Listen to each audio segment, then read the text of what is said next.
Geopolitical analyst with the Democracy Project at Victoria University of Wellington, Geoffrey Miller recently travelled to the Gulf states, including Saudi Arabia, the Emirates, Qatar, Oman and Bahrain, to aid his doctoral studies, looking at New Zealand's relations with the Arab states.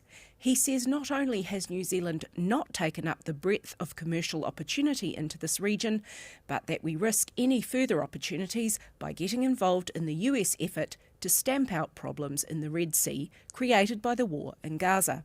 He joins me now. Geoffrey, you were in the Middle East as war in Gaza raged. It is very interesting. New Zealand is now joining this very small coalition, the UK-US coalition, which is bombing Yemen. It's one of only a small group of countries. Of the Gulf states, only Bahrain is part of that grouping. The other Gulf states are all staying out of that. So it is very interesting that New Zealand's gone into that. Look, the war is just front and center. Pretty much every conversation I had, it really came up quite quickly. And the Palestinian cause is very prominent throughout the Middle East at the moment. There's an enormous solidarity with the Palestinians. And the message that I often heard is that New Zealand really could be more of a bridge builder, focused on the dialogue, de-escalation, diplomacy, and working in concert with perhaps some of these other small states. The likes of Qatar obviously is doing a lot of mediation, UAE, Oman. I think they're interested in New Zealand playing more of a role in this area. It's perhaps not something New Zealand has done a lot in, but I think there are opportunities there for New Zealand to become involved. Versus, we're sending 6 personnel. Our military capability is always going to be very small, particularly when this is an airstrike operation. We don't have a combat wing to our air force anymore. So the material capabilities we bring to the US coalition are quite small. What we do bring is our good name and our good reputation, and the symbolism of having New Zealand involved in these airstrikes on Yemen is quite significant. That's why the US and the UK are keen to have New Zealand on board. I would argue that we could probably use our good name perhaps for other things, and we could use the power of our voice to try and achieve the ceasefire, given that we did vote in favour of the ceasefires in the UN General Assembly. We could use the power of our good name elsewhere in terms of that dialogue, diplomacy, de-escalation role, getting that long-term political solution ultimately to the Palestinian issue. I guess the underlying question is, are we putting our trading relationship at risk? I mean, let alone our reputational relationship, but let's just look at the trading relationship. Are we putting that at risk by being part of this Houthi bombing effort? Well, the message I always got in my meetings is that these countries do look at things very holistically. So, New Zealand's actions on the military side would be looked at when it comes to trade relationships. So everything is very connected. Everything's very personal over there. It's all based on personal relationships and on that that holistic view of the relationship. So, look, if New Zealand does continue down this path, if it shifts its position in other areas when it comes to the Palestinian issue, I think that would get noticed. And what we're doing. Look, of course, New Zealand's small, and we're never going to be, it's unlikely we're going to be top of mind most of the time. But when it comes to these specific issues, when New Zealand is looking for free trade agreements, for deals and so forth, I think everything then gets put on the table, and things like New Zealand's voting record in the UN on the Palestinian issue will get looked at.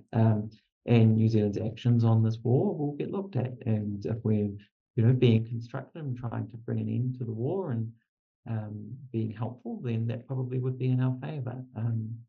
If we're doing things that these other countries don't necessarily agree with, that would also perhaps count against us. So, everything does matter. And I think we matter more than we think over there. I think, given the access that I was often given to quite senior officials, I think there is real interest in what New Zealand is up to.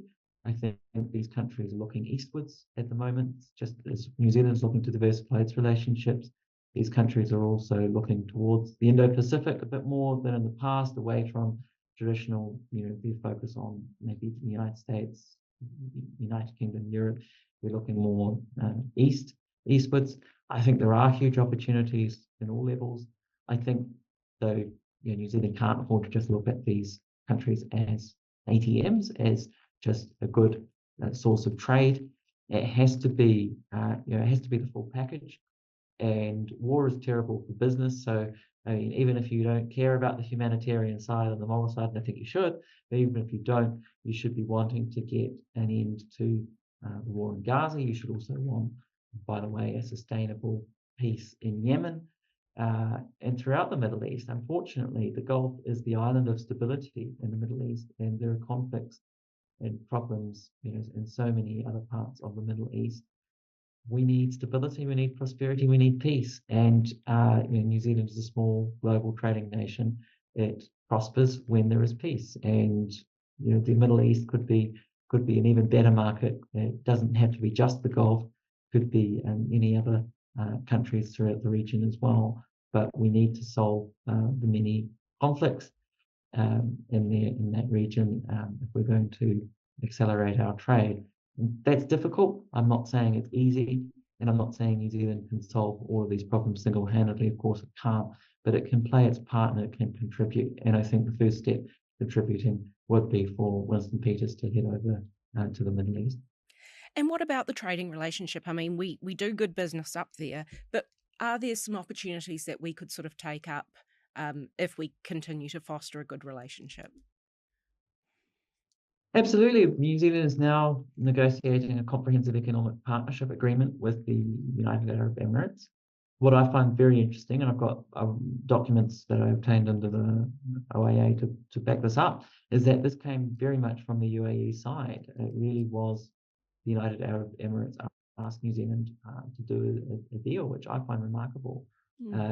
So that's another sign of the interest in New Zealand that would give New Zealand a back door, perhaps in terms of free trade, because our free trade agreement with the GCC is still in the works, and it has been ever since 2009. And we keep hoping that it will get over the line at some point, but at the moment seems to be these bilateral agreements might be the stepping stone towards that wider free trade agreement. But these countries are growing, the population is growing.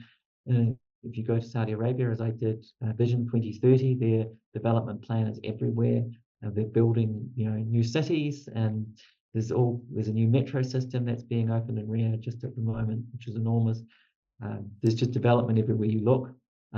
That's going to, bring in more people into the country. That's more mouths to feed, and New Zealand is a high quality food exporter. There are opportunities right there. But I think it's, while food is the starting point, and that's what we're known for in the Gulf, our meat and dairy products, particularly fruit. I think then there's a whole lot of other areas that we could be focusing on. Services in particular. These are very developed markets and would be ideal for more services exports from New Zealand. So, there are a lot of opportunities over there, and you just see them everywhere you look. And certainly the New Zealand business people I talk to are very, very keen for New Zealand to take this region a bit more seriously at that government level, and for there to be more engagement at the government level, because that will help open doors for them. And so there's an awful lot going on over in the Gulf, and it's perhaps not a region New Zealand is typically focused a lot on. We've perhaps focused more on East Asia, China, particularly in the last 30 years. And in the meantime, there's been an enormous growth story in the Gulf. And, I think we've got an opportunity still to be part of it, but many other countries have, are kind of overtaken us in their interest there.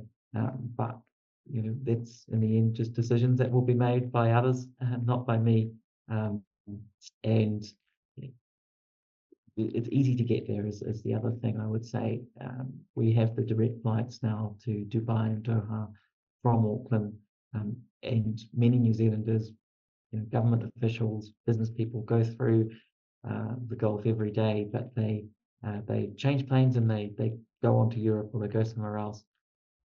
I think there's a huge opportunity to build in more of the stopovers when it comes to government officials. Chris Hipkins last year when he was Prime Minister, I think travelled twice via Dubai. He didn't stop off there. It's a huge opportunity to build in stopovers. Murray McCully actually was quite good at doing that in the last national government. So maybe we'll see more of that strategy coming back. And Todd McClay actually is kind of doing that strategy with his travel at the moment. He's been to Switzerland and stopped off on the way in the UAE. So yeah, a lot of opportunities. Perhaps we should be optimistic actually about the relationship going forward with New Zealand's new government in place. I think they seem to be aware of the opportunities that the region provides.